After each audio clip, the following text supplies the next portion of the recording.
everybody, and welcome to the Only Next channel. If you or someone you know doesn't view themselves as a board game person, then Sushi GO Party might be for you.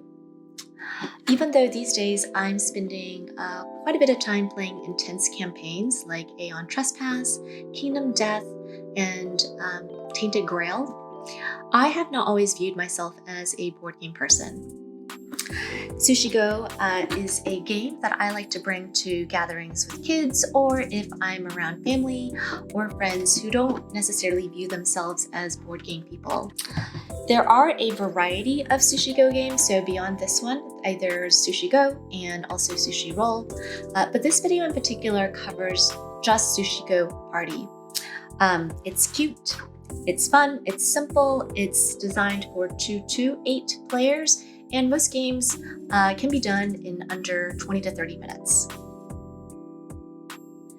What you need to know first and foremost with this game is that it's a drafting game, which means to play, all you really have to do is pick a card and pass the rest.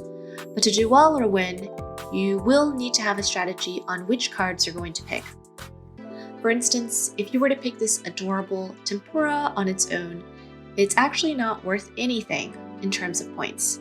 But if you get 2 of them, that's 5 points.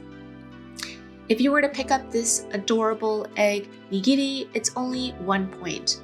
But pick up a wasabi card right before this one, you can get a multiplier of ×3. Each round you play until there are no cards left in the deck, and after 3 rounds, the person with the most points wins. Now let's set the table and go through gameplay. There are 23 types of menu items, but you only get to play with 8 in a game. Choose the game with the menu items that you want to play with. If you're not sure which game you want to play with, you can always start with My First Meal, which is what we're going to go through for this video. Once you've decided which game you want to play, place the game board in the center of the table with the respective tiles. In this case, we're going to place our maki, tempura, sashimi, miso soup, wasabi, tea, and green tea ice cream. Then each person who's playing is going to pick a pawn to represent themselves on the points board.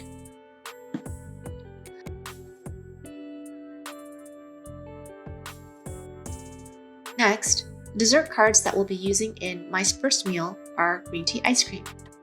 So depending on the number of players and which round you're playing, that's how many dessert cards will shuffle into our main deck.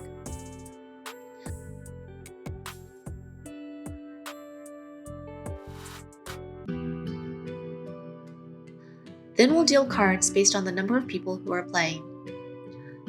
Cards start face down, and once they're dealt, you shouldn't be seeing any other cards other than what's in front of you. And no one else should be seeing your cards either. Then the game begins. Pick a card and place it face down in front of you, and pass your deck to the left, so clockwise. In the rulebook, it says pass clockwise for all rounds, but we tend to play it with alternating directions each round so that you don't have your mortal enemy hate drafting you for all 3 rounds. Once everyone has selected their card, then 3, 2, 1, everyone flips. You should be able to see what cards people picked, and you might even be able to guess what strategy they're going with. Now, you repeat this process until there are no more cards this round, and at the end of the round, set aside your dessert cards. Next, tally up your points and move your pawn respectively on the board. Dessert points aren't going to count until the end of round 3 because, well, dessert is the last thing on the menu. For rounds 2 and 3, you basically do the same thing. Pick a card and pass it. But each round, the number of dessert cards added to the main deck will change. After 3 rounds, you'll want to tally up your final points. Then you're going to add in your dessert points, if you got any at all, and the person with the highest points wins. So a few things to note, during gameplay, there are special cards. And if multiple people select special cards in the same play, there are these numbers at the bottom of these special cards that you'll want to use. The person with the lowest number gets to go first. So for instance, if I got a 1, I get to go first to redeem my special cards abilities. Next, hate drafting is absolutely a thing, and that is when you draw a card to prevent somebody else from scoring. So for instance, if I know that Jimmy has 2 of these sashimi cards, 3 of them equals 10 points, 2 of them on their own are nothing, like not anything, no points, I could probably assume that he's going to be on the lookout for a 3rd this round. And so if I were to have one of the sashimi cards in my hands, rather than pass it to him, I can draw it for myself, even though it doesn't guarantee me any points. And while that wouldn't be a very kind thing of me to do, if I care about winning or preventing Jimmy from winning, that is certainly a play I can do. If you're an adult, you can absolutely help out some of the little ones. Generally, you can see what strategy they're going for after just seeing them select some cards. That said, most of the adults that I tend to play with are pretty cutthroat, and they would say that kids need to learn multiplication if they want to win. Yeah, pretty brutal.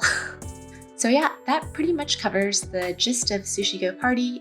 I would say that Sushi GO, the original game, is more or less the same as this, just with fewer menu items, less variety of gameplay, and no board to help you keep track of your points. If you found this video helpful, don't be shy, hit that like button, maybe drop a hello in the comments.